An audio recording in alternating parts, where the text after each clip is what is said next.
Hello, everyone. This is an incredible moment in the history. For the first time in the test containers live history, we are here to witness this historic moment. Obviously, what I'm talking about is that today our guest is Oleg Nenashev, and today in our studio we have two Olegs working together, talking about WireMock, talking about test containers, software development, and everything related to that. I'm very happy to see you here I don't see you here at Test Containers Live, but if you're here, drop a message in the chat, ask your questions, say hello, and we'll be happy to cover the topics. Without further ado, let's greet our guest, Oleg. Hello, how are you doing? Thanks a lot for inviting me. I guess it's the first time we speak English to each other, and for me it's great to be in the studio and chat about containerization, test containers. I've been a huge fan of this project since it started, and I'm happy to contribute a bit here and there. So, looking forward to the discussion. If you don't know Oleg, he is very humble, but he is actually doing many things in the community. He is the community builder at the WireMock company, so the tool for mocking services at the service level. He's the Jenkins, one of the core maintainers of Jenkins, the continuous integration platform.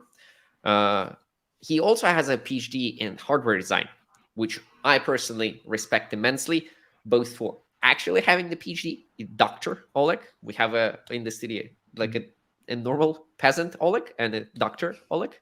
A PhD in hardware design, which is also a very complex and interesting topic. So and you are also in CNCF and CDF, which is a Continuous Delivery Foundation ambassador. Yeah, that's correct. I started my tenure in the CNCF in all topics around cloud-native software delivery, observability, and this is something I keep applying to many projects, including test containers. Excellent. I do know a little bit about CNCF, the Cloud Native Computing Foundation. Can you tell us a little bit more about this Continuous Delivery Foundation? What are the goals? And so on. Yeah, so Continuous Delivery Foundation was created around 4 years ago by a number of founding projects, including Jenkins, Tecton, JenkinsX, Spinnaker, and a few others. And the idea was to create a CNCF-like foundation that would be focused on the software delivery areas, not just continuous integration, not just continuous delivery or deployment, but basically everything. And this is how the foundation has evolved. So there is a lot of interesting activities there. For example, there is interoperability special interest group that builds CD events. It's a standard for communication and eventing between various CI and CD systems. And this foundation is also a home for about 10 projects at the moment. And Jenkins has been a part of it since the very beginning. And we receive a lot of support from the foundation. Excellent. That is very interesting. If you are watching this video after the fact, there is probably a link to the relevant websites somewhere in the description. So check it out. Starting immediately with kind of sort of tricky question. What's your least favorite CICD platform? Where do you see the most technical challenges confusing people in your experience? Well, in this case, I have to say that it's Jenkins, because you either use a CICD system and then you hate it, or you don't use it. And in my case, I started using Hudson and then Jenkins in 2008. So I've contributed a lot of fixes, and this is the reason why I joined open source community, because Jenkins wasn't working for me. And I became a core maintainer in 2014. And after that, I used to help a lot of users, and I spent a lot of time solving my own use cases. So the most hated platform and the most hated code, the answer is clear. At the same time, Jenkins is awesome. Yes, of course, of course. There are two types of programming languages: the languages people hate and languages nobody uses. Uh, it's a little bit similar with the CICD systems, right? Exactly. Um, but now for your main job, you are a developer relations team person at the WireMock. Can you tell me a little bit more about Mhm. what is WireMock and just a gentle Yeah. introduction to? So WireMock is a tool that is designed for API mocking for different use cases. It started as a Java library that would be able to provision an API server in your unit tests, for example, within JUnit. So, for example, if you have a service which you do not want to depend your as a part of your tests, you just provision a mock service, connect to it, and execute all the requests. And the advantage of this approach is that you don't need modifications in your own code. So it's not like using PowerMock or Makita. It's an external service which seems to be real for your application. So this is how it started. And later it got quite a lot of additional features like YMOC standalone server that could run as a outside unit test. It got adoption in other languages like YMOC.NET, YMOC for Rust, for Python, and now it's available in pretty much every technology stack. There are many various projects, and it still dominates in the Java world. There are various adapters, for example, for Spring Boot, for Quarkus, it's one of the most popular API mocking tools at the moment. So just to provide you some estimations, more than 5 million downloads a month. Obviously, when you use Maven, when you use Docker Hub, what the download means, well, basically nothing. But yeah, this is one of the metrics I could provide. So I wouldn't yeah, say it's nothing. It's an honest sort of health metric, right? You yeah, cannot relate that number to absolute number of users, but you can compare it over time, and you can see where people kind of sort of the usage is growing or the usage is yeah. declining, and so on. So you mentioned a very interesting point there. Before we dive deeper into what Mhm. my WireMock is, how it helps, how to maybe configure it, get start using it, and so on, I wanted to ask you a little bit of question about that. So you said other tools, other mocking tools that people use, like PowerMock or Markita in their Java code, they mock a part of a service, and with what specifically with WireMock, you said like it pretends to be like a real service for your application under test. Yes. So those are different approaches. Uh, wh- why would you recommend mocking the actual service compared to, like, say, using other mocking tools in the code? Yeah. So yeah, we keep saying mocking. Actually, I came from the academia space, so my preferred term is modeling. And this is actually the first step to answering the question, because there are different levels of models. So, for example, you can take a fast model that would mock all the interfaces. So, for example, you take Makita or PowerMock and inject this model right inside your code. The downside of that is that you modify your application. And every time you modify your application, it means that something may go wrong. So there is obvious downside. You do not actually test all the client libraries. So if you, for example, talk to a service via REST API, via gRPC, you do not test this implementation. And if something goes wrong there, you won't notice it until it ships. And another obvious reason is that when you actually modify your application, there might be some changes. For example, PowerMock, it uses reflection to tinker with your classes. So if there is mistake in PowerMock, if there is just a wrong expectation, if there is a binary conflict on class loading for your test tool, what you test is not what you will run in the production. So this is the downside of when you run this simple model inside your project. YMOC itself, it's a bit more complicated to run because it's either external service or runtime within Java, but it doesn't modify your own code. So it basically means two parts. Firstly, it's more accurate. it's more informative. It provides better coverage for your application. At the same time, it comes at some cost. For example, there might be some performance impact. There might be some additional overhead because you, in fact, run a service, whether it runs in test container, whether it runs locally, it's still additional overhead you have to take. And it takes time to start up, which is also not great sometimes. Yeah.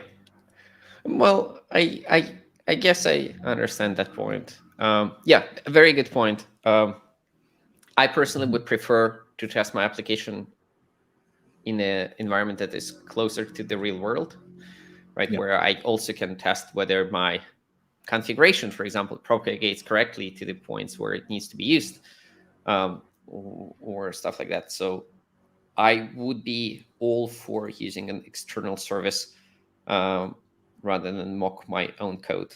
I think I think my previous life in the Graalvm team taught me that if something modifies my application and then I don't fully understand what is happening there, that is not the path to successful life. Yeah. Excellent. In general, in your experience, so those are two approaches that people use to test external services, like WireMock or like mocking the service as a service, mocking the code. What are the approaches people use to test their applications that depend on other applications? So the question is, how do you provision this other application? So one approach we already discussed is mocking, so when there is no real application. And there are two other approaches that first is, of course, testing against staging or production environment, when you have a real deployment of your service with all the databases, with all the information, with all the infrastructure. And obviously, this approach is quite expensive. It's quite difficult to maintain, but if you need to do performance testing, if you need to do stress testing of your system, that is probably the only way to go. At the same time, there is also approach in the middle, which is using kind of lightweight implementations of your service. And here comes test containers. Because test containers, what it does, if you have a properly developed service, if it can be packaged as a Docker image, you can deploy it for test purposes within your automation. And the expectation is that the most of modern software, whether you use microservices, whether you use a modular approach, there is an expectation that you can actually deploy it in a lightweight mode for local development purposes. And if you do that, it's quite easier to put it into test containers and then use it as a part of your automation tests. So this is what I actually call shifting left the integration testing, because whether you use test containers or whether you use WireMock, these are two ways to actually easily do integration testing within your development flow on your local machine, with and basically with the same developer tooling like you would use for unit testing. So in this case, integration testing doesn't longer a very complicated task managed by external teams, but it's something that common developers can do and can do quite easily. Nice. In my experience, we probably see a little bit more questions. It's not always feasible to spin up all the services using test containers or otherwise locally, just because the sheer amount of resources it takes. Usually your development machine might not be enough because those other services can bring other services and they can bring other services until you have to spin up the whole service graph as your test infrastructure, which is rarely something that brings a great developer experience as well. But technically, you could maybe get away with it for some systems, and then maybe some services in particular. Like if you imagine, if I imagine my application that I'm working on depends on the like a leaf service in the graph, like a config server, right? The config server rarely changes. Its implementation is pretty stable. It also doesn't depend on many other external systems, so it will not bring like the whole the whole train of other services that they need to deploy. Maybe indeed I can package it and use the actual real thing in my application tests. But for services that are under active development, that is rarely where we see success happening. So I would recommend also mocking them at the service level, and this is where WireMock helps me, right? Yeah, exactly. YMOC allows to achieve two use cases. So one, as you mentioned, if the service is too difficult to deploy, too expensive to deploy on a local machine or production environment. And there is also another use case when there is just no service. Because sometimes when we start developing of our applications, there is not everything ready for evaluation, especially in the big companies when you have team A in one country doing the client application, team B in another country doing another application, but apparently on the strike, on vacation for the next 3 months. And then you still need to develop your client. And here's also a solution where tools like WireMock is quite feasible, because WireMock doesn't need your implementation. You have a kind of specification. So if you're familiar with Open API specification, that is a way to define APIs. It's an evolved version of Swagger. So basically, WireMock can consume this specification. It can consume its specific mock API definitions, and then it can provision this service without even having the implementation underneath. It's one of the ways. And another way, if you know how the service would behave, you can just hack it in the code and also provision the service without actually depending on somebody providing you a stub, an open API definition, or ready-to-go service you can use in your tests. That's so cool. I knew that I can use the WireMock like library or the container to sort of stop the request response pairs from the code myself, right? When my test would say like, when I hit that URL, return me this. But this Open API integration is very exciting. Can you show me? Do you have a small example maybe that we can look at? Because I think that is very interesting. Yeah, let's do it. Okay. So let me share my screen. Yep, you're up. Okay, so for this particular integration, the easiest way to do it is actually YMO Cloud, because YMO Cloud already includes everything that is needed. Actually, even posted an article a while ago about how you can create specifications, etc. Just a second, I will open it too. Before what I will be show. Yeah. Before we go with that, can you maybe say a couple of words about the relationship? WireMock is an open source project, right? And can you describe how it relates to the cloud and okay.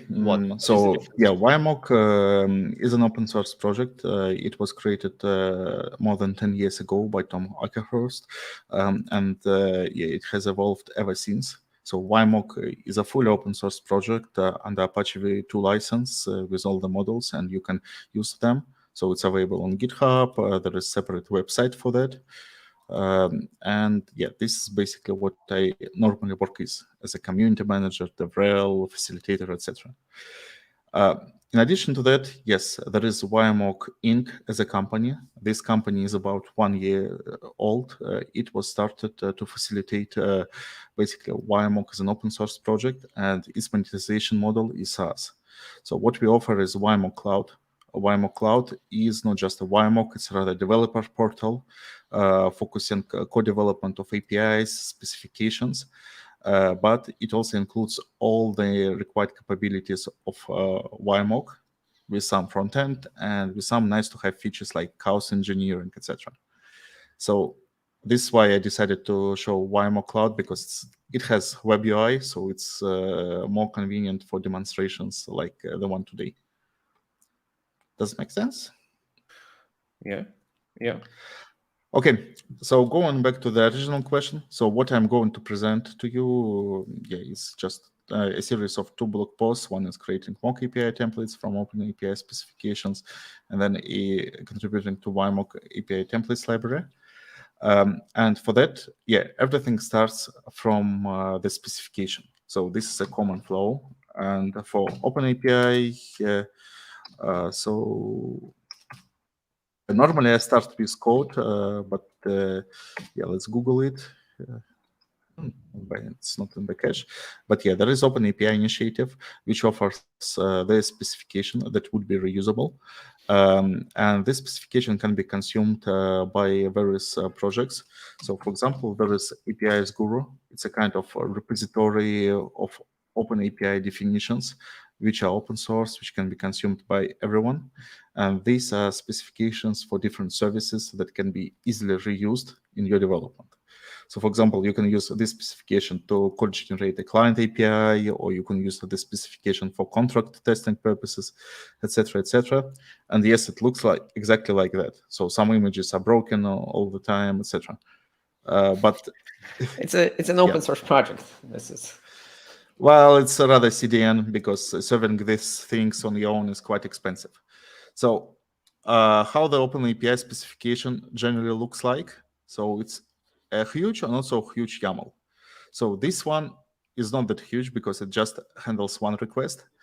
Let me show you another example. I'm pretty sure that many of users watching this video use Hacker News. And actually, a while ago, I created an API specification for Hacker News. This one handcrafted. It's still waiting for review from maintainers. Welcome to open source. But what it actually does, it's again a piece of YAML that defines how Hacker News API would work. Just let me zoom in. So here, Hacker News API provides some methods like retrieving comments, retrieving stories, images, job postings due to whatever reasons, and everything works through a single API. So here in this specification, we get, let's say there is a request, get item, and this item may have different fields. So for example, when I request, I just ask for ID item. I say whether it should be pretty or not, because it's a part of API in this service. And after that, I just say that there are potential responses like for 4 or 200. And for 200, there is a format, so basically definition of fields that might be returned. It's here. The list is quite long. And then there are some examples. So for example, for when we ask for story, we can get a YAML like that. Or when we ask for comment, you also can have a YAML file, etc., etc. So there are multiple implementations like that. And what happens next? So this specification is open. We can reuse it. And for example, what we do in WireMock, we can import this specification into our service. And actually, by using examples, by using some additional magic, we can rebuild the specification of the service that would follow the same API. So when I import this specification to YMO Cloud, I get a number of endpoints, and for each endpoint, I can see some requests. And how it normally works for YMock. So this is exactly how it would look like in YMock. So we provide some endpoint, and it provides us with some analytics. And then we ask for item. It offers the ID, because I was testing it before. And basically, YMock just responds with the mocked definition that you can pass here. And you get a response as you mocked. So this is basically a basic this basic behavior of YMock and of any other API mocking tool you can find on the internet. You send a request, you receive a response. And here we have the interface here. And we have this specification, which is again available in the YMock format, which can be reused. But basically, this behavior all comes from OpenAPI specification. So this is the flow when you have this spec. Right. And for Hacker News, they didn't have the spec, so you handcrafted the spec for them because they have a service. Yeah, something Right? like that. So what they create, well, to be honest, Hacker News doesn't even have official API. So what they have a database. This database can be accessed. And in a partnership with Firebase, they created some very basic API that can be used by clients. So many reader applications, for example, for Android, or they use this endpoint to retrieve stories. The API is just terrible because you just can walk the tree. It's super heavy, but this document is all that they have. In practice, when I was building Open API, I was using this document as a reference. And what I was able to do by using this specification, I was able to connect my Android client to WireMock service to at least do some smoke testing. And it worked. Okay. Mm-hmm. Okay, I see. So you get this WireMock definition that you can feed into your WireMock instance, whether this is the library or containerized WireMock service pretending to be a real service. And then it depends. We're gonna go into, I have a few questions about what else can you do with WireMock, but let's first finish with maybe templates. You're showing this the template library. Tell me more about Yeah, exactly. So it's basically our experiment. We used capabilities of YMO and YMO Cloud to take API's Guru. So this portal I presented before with Open API Specification. And we generated a set of various ready-to-go mock definitions. So that, for example, if you use WireMock, if you use YMO Cloud with a click of a few buttons, you can get this specification running as your mock. So for Hacker News, again, you open it, you get a JSON file. So this is basically the specification that's supported by WireMock and other compatible tools. You can just feed it this JSON file with configuration, and it will serve the service. For YMO Cloud, it's even easier. It's just a button. And the same for other services. So, for example, if you like comics, yes, CICD also has some specification. If you use something more serious like GitHub, it also has mock specifications. Disclaimer, it's huge because, well, GitHub REST API is huge too. So once you download it, you can actually play with it. You can do some steps, some testing for your clients, even with authentications sometimes. So for us, it's just a repository of such templates you can reuse if you like. Right. I had a very funny story with this library. I think it's an incredibly useful resource because I can download those JSON files. If I need particular interactions, I can trim them, right? I can very easily select the ones that I want and feed them to my WireMock instance. The funny thing was, I was opening this page always, and it shows featured templates. And I was like, okay, there are 11 services that WireMock shows you. And I was like, okay, a good starting point, a decent starting point. And then I was so confident that there are 11 examples provided, and then that the library is in the sort of the initial stages of being popular. But then somebody, I was showing the page to somebody, and they were like, what happens when you click all? And we clicked all, and the library is like 2,300 services rich. That is just incredible. And personally, I was very confused by that, but very happy to see that I was wrong. That's the power of the community, because again, we use a service which claims to be Wikipedia for open API definitions. It's again open for contributions, and also the specifications here are added by contributors. And then by using this service, by using YMO capabilities, where it can regenerate other specifications. The difference for featured specifications is that we also spend some time polishing them for our own use cases, so that they are more feature-rich than auto-generated specifications. Because we rely on we rely on Open API spec, and as you know, you can write a specification. Sometimes the specifications are good, sometimes the specifications are not so good. And in the latter case, yeah, you can apply AI and some magic to reverse engineer specifications to proxy the service, but ultimately, yeah, you do not know the full API. Okay, this is actually the proper moment. We have a question from Ivan in our chat about the reply data and exactly that. So if we feed this Open API specification to our WireMock, it takes the responses from the examples provided by the Open API spec.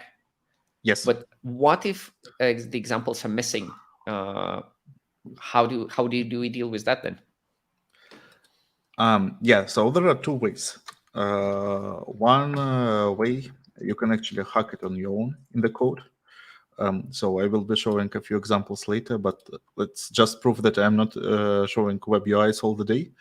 And here, when you write a specification, you can, when you write tests, you can just add config files, so they can be added in a fancy way, like an API. You can just attach them as JSONs.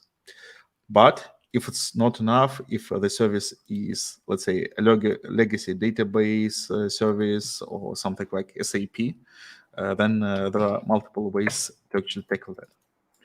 One of the ways that we support in WireMock, you can actually operate in the proxy mode. So it's called record and playback. And basically, this is a reverse engineer feature, because how it works, WireMock acts as a proxy. It receives all the incoming requests and forwards them to external service.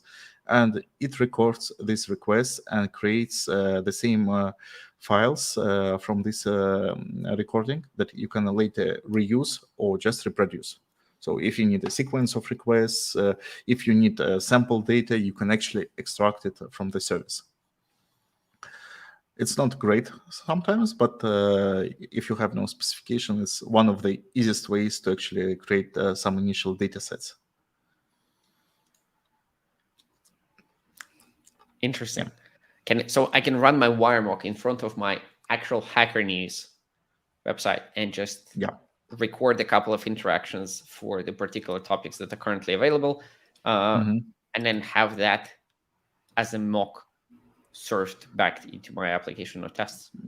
Yeah, exactly. So the thing that you cannot mock the entire service. I mean, if you send, if you navigate through HTTP, if you put it in target URL, it will be a royal mess.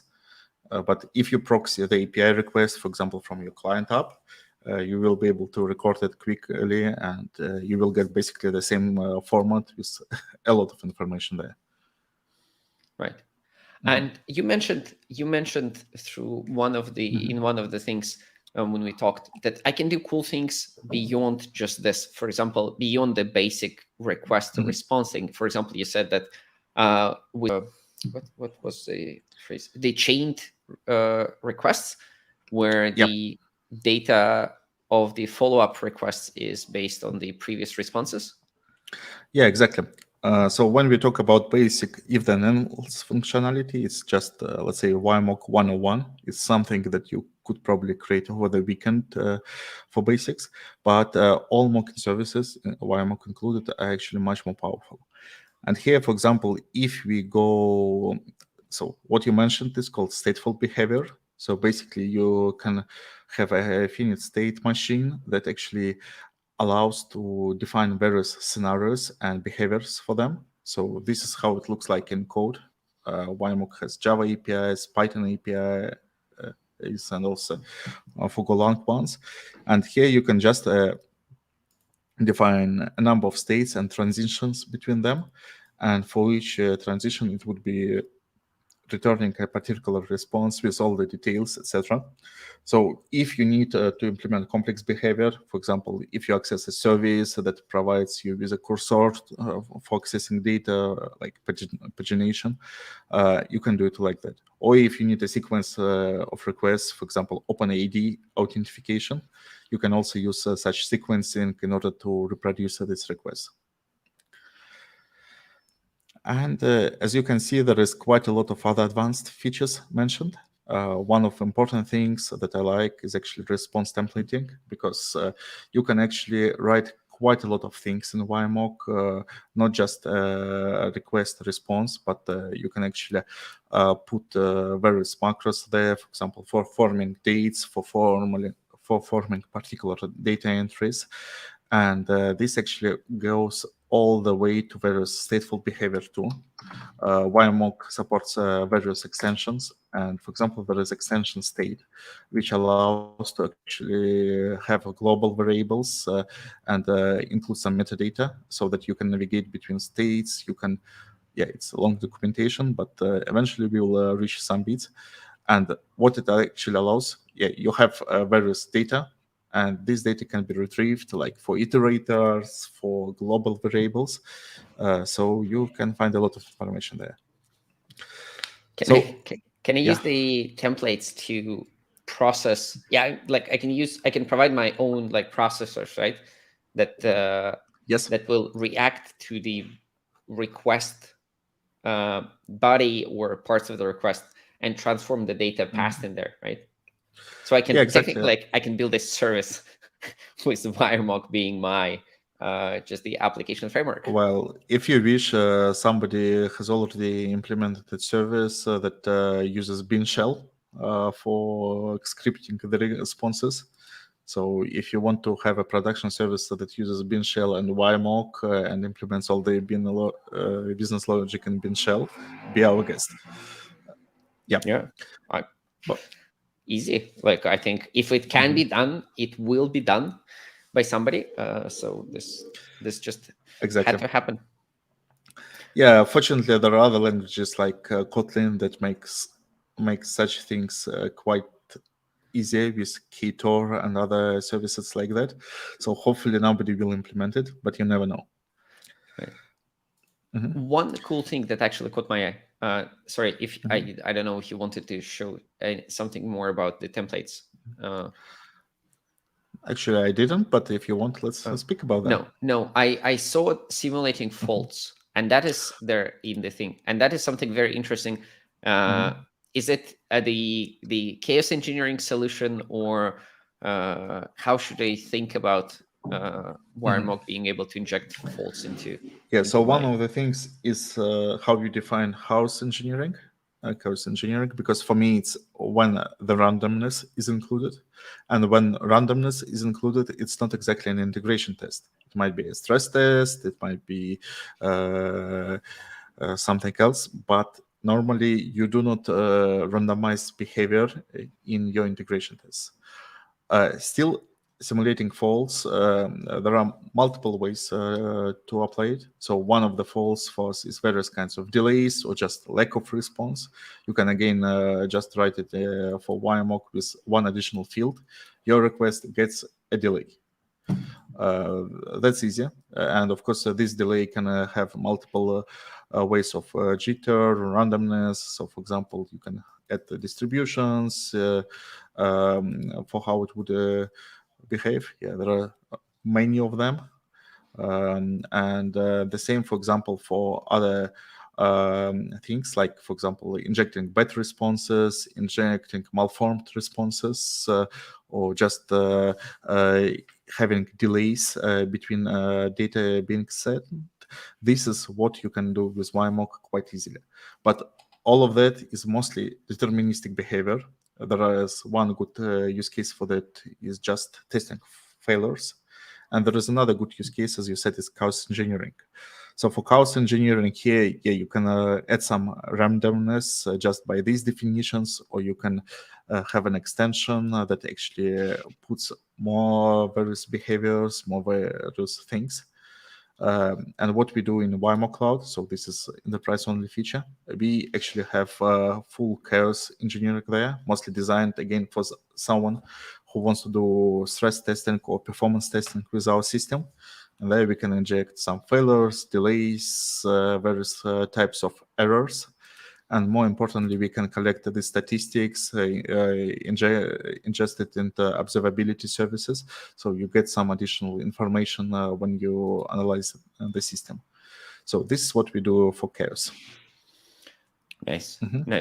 But injecting defaults without generating randomness, right? Just to test my negative use cases and negative path, I can do that via code with the open source library. Exactly, and even randomness too. And with that, you actually add quite a number of additional perks. For example, you can use a combination of the proxy mode and this failure injection, because you can route the most of the requests to your service, and you can use WireMock proxy only to inject particular failures of responses for particular test suites when you need them. So the advantage is that if you have a service that is super resilient, that it's difficult to inject errors in, you can actually use WireMock to emulate these errors so that you don't have to tinker with your service too much. Again, it goes to modeling. Yeah, it's an easy way to hallucinate that you have a service when there is no service, and it's also an easy way to create setups which return errors when your services are too resilient. Exactly. Right. Okay. I'm convinced WireMock is an excellent addition to my tool belt. How do I get started with it? My background is mostly Java and the JVM languages. What's the setup that you would recommend? Yeah, so as you can see, there is quite a lot of technology references, etc. in the documentation. But the good thing that we actually have quick start guidelines that allow you to get started. And here, yeah, there are quick start guidelines. So basically, YMOC was originally distributed as just Java library, and it's still distributed as Java library. So you can use it, for example, as a part of your JUnit tests. And in such a case, you just set a definition in Maven on Gradle, say that I need YMOC, so 3.1.0 is our first release, our recent release. And then, for example, in JUnit 4, you just add a test rule. And let's be like cool kids. Let's go to JUnit 5. So yes, here it looks. Let's boldly step in the 21st century. Okay. So, but here it looks pretty much the same. So you have YMOC test, and this test just puts in. Yeah, we inject some annotation. So YMOC will be provisioned on its own. There is runtime being passed, and methods like stub4 use this runtime in order to inject data. So you can write a test like that, and it's quite quick. So this is the quick start. So if you follow it, you will get it running quite quickly.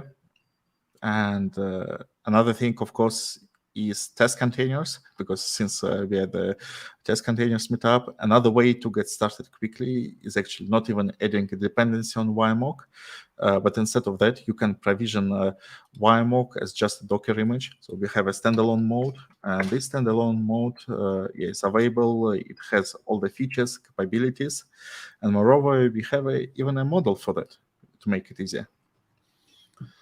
Yes, there is a test containers module, and then I can manage my API dependencies the same way I manage my infrastructure dependencies like databases and message brokers, and just configure it via my code. Am I correct? Yeah, that's correct. So when we started with test containers in YMOC, so it was in 2000. Well, it was just half a year ago when I joined YMOC. Actually, it was one of my first pet projects. And the reasoning was that in YMOC, we have multiple implementations of YMOC as a server for different languages. These implementations are different. Sometimes they are not even compatible in configuration file specification way, and it's super difficult to maintain many of these implementations. And my point was that instead of having multiple implementations, what if we actually leverage container technology and test containers to have just one implementation in a container that can be consumed by different languages? And what we will need to do is just providing SDKs. So it started half a year ago, and now we have 5 test containers implementations, well, actually 6. So there are 3 official ones. So there is a WireMock model published on test containers. So we have Java implementation, Golang, and Python implementation. which you can try. All of them have documentation. All of them have quick start guidelines. So, for example, if you're not a Java developer, you go to Python, and here, there is a quick start guide, which is a benefit. It uses test containers Python, and again, step-by-step guide of how you create it, and same for other languages. Right, and then the modules are, of course, like they use the same WireMock Docker implementation, so the configuration for the WireMock will be the same. So if I have my internal state services and I want to offer other teams easier time testing against them, my WireMock configuration will be consistent across exactly whichever languages. Nice. Are there any other advantages, like for using or for you when you created the test containers module? Yeah, so there are advantages for other platforms because you have them. So, for example, until then, we didn't have YMOC implementation for Golang. So if you needed it, you would have to provision a standalone service. Now you can use a model. Other advantages that once you have a test containers model, once you have an official image, you can actually chain it within test containers itself. So test containers supports Docker Compose, and it means that, for example, you can provision YMOC service as a proxy with another service under the test, like let's say a database that has a REST API or another stateful service. So you use test containers for the functionality that is difficult to mock because it's dynamic. It has a lot of dependencies, a lot of data, and YMOC is a front-end service for APIs as one of the options how you can leverage it, and many other things. So test containers itself, it has plugins for different systems. Let's say for Maven, Gradle, there is Jenkins plugin I created a while ago, and it allows you to actually use YMOC quite seamlessly with these environments because, again, you have a model, you have a definition, so everything should run smoothly when you consume it. Yeah, I understand. The sort of the standardized lifecycle implementation is where I can see a lot of consistency benefits. Across. There are a few other benefits, rather minor ones. So, for example, YMOC 3 doesn't longer support Java 8. So if you want to stay with Java 8, you would have to use test containers and the SDK, because in this case, when you run in container, you again do not care about the Java environment running there. You just have a test containers dependency. And for Java developers, it's also a bunch of advantages with class loading, because when you include a test library, as everyone knows, so there might be binary conflicts with your production code, with your test code, and we shade a lot of dependencies in YMOC, but still there are some glitches here and there, so using external container is feasible. Right. Yeah, I support this message wholeheartedly. I would do it if just to have the standardized lifecycle and configuration management for different services like databases and APIs that my application depends on, because I find that the most convenient to work with. But if you say there are other advantages, well, it's even better. Thank you for this. I think it was very interesting. There is one more topic, but it's less that I wanted to touch on, but it's less WireMock specific. So if you have any WireMock questions, now it's time to put it in the chat. But let's talk. You recently worked a little bit on a test container site, and you created a draft of a very interesting project. Yeah, so as everyone else in developer advocacy, I do conference-driven development. And the spoiler alert, in October, I will be speaking about testing embedded projects with YMOC and test containers. It will be one of the conferences in Spain. And for that, I actually started prototyping an implementation for Rust. I was quite successful, but Rust is straightforward.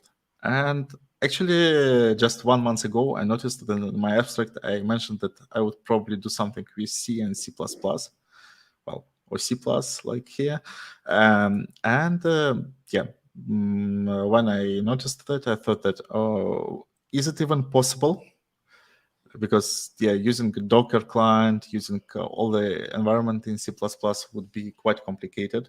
Obviously, when we have native implementations for test containers like Golang, like Rust, it's potentially possible to have just a binding that would expose this code for C++. But again, it's nothing that trivial because there is memory management involved. There is just API complexity types because Go and Rust implementations, so they use classes. And in C++, it's a bit more complicated.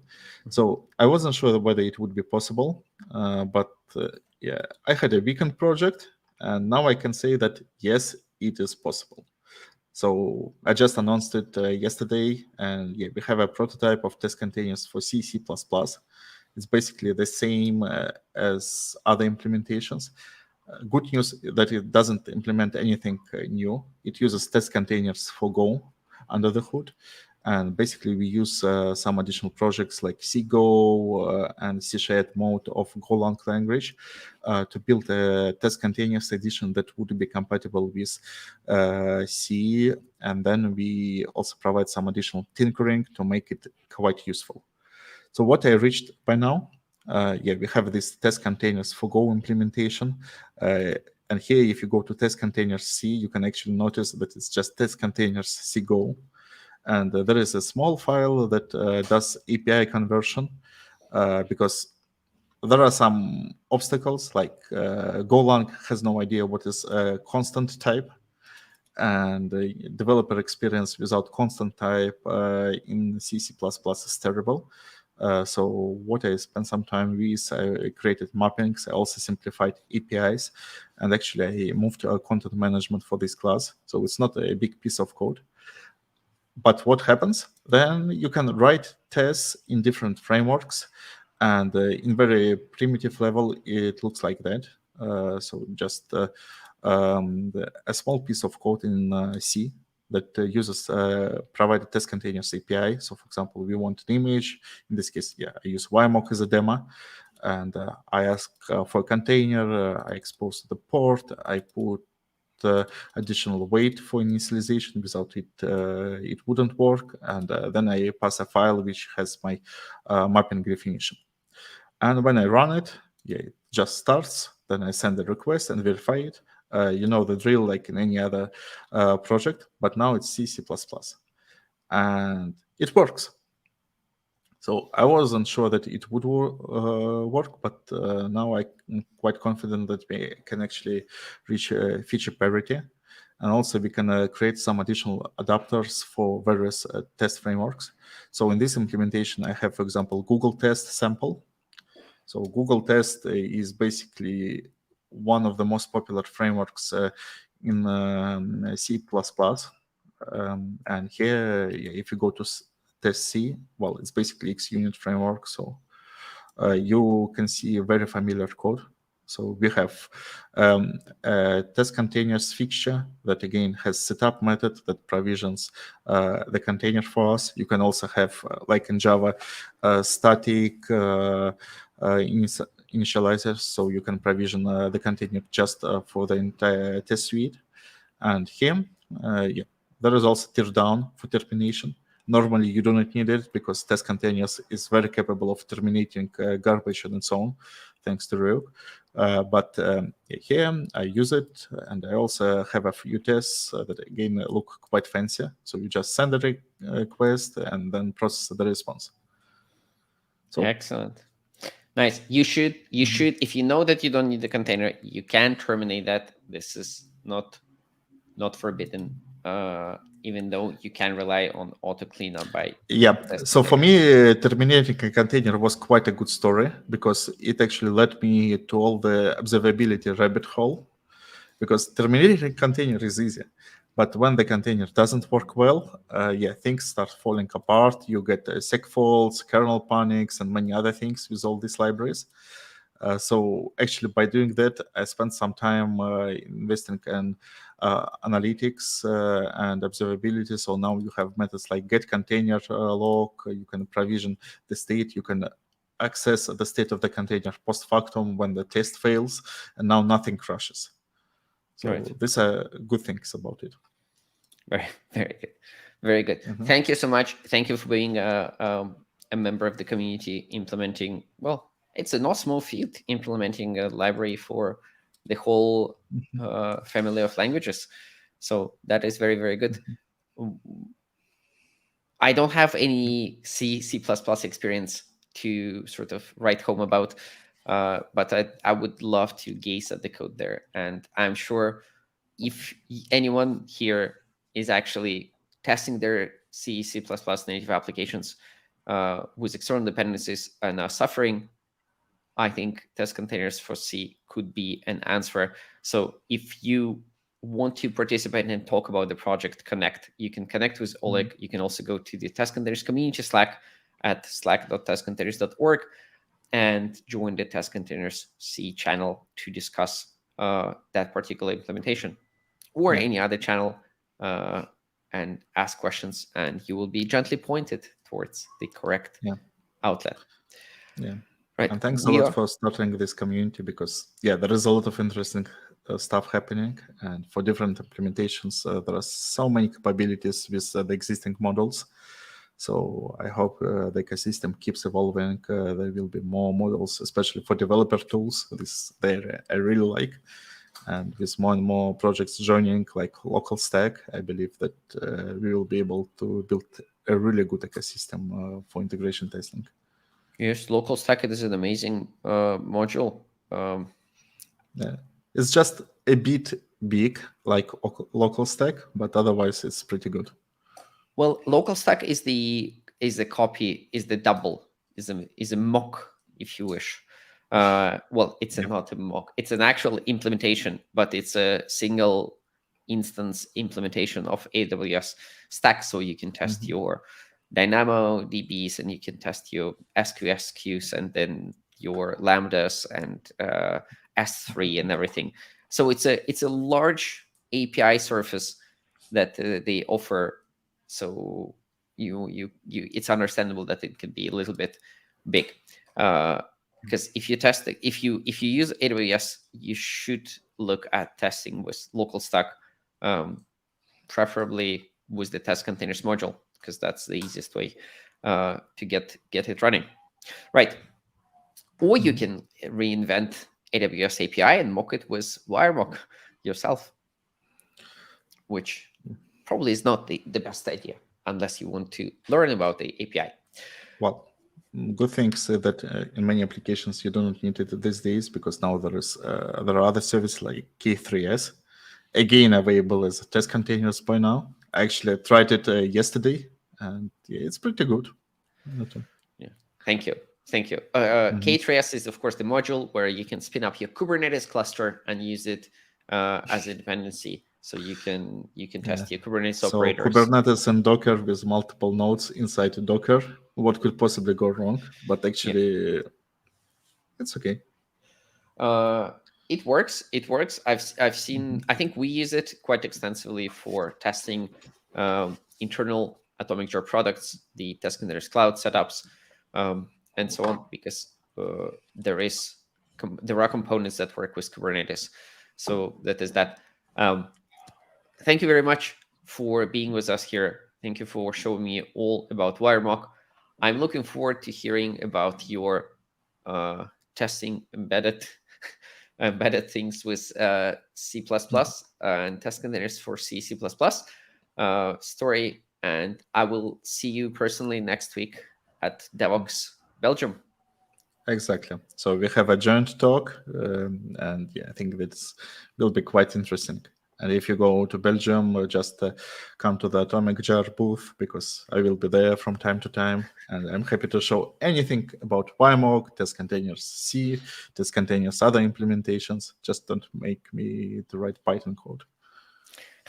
If you are at Devoxx Belgium, come hang out by the Atomic Jar booth. We're gonna talk about test containers. We're gonna say hello. Just yeah, if you're there, and come to Oleg and Oleg session about WireMock and test containers. Right. Thank you very much. This is it for today. Stay tuned. In a couple of weeks, we'll have a session with Sergio about Micronaut test resources. Subscribe to the channel. See you. Bye-bye. Bye.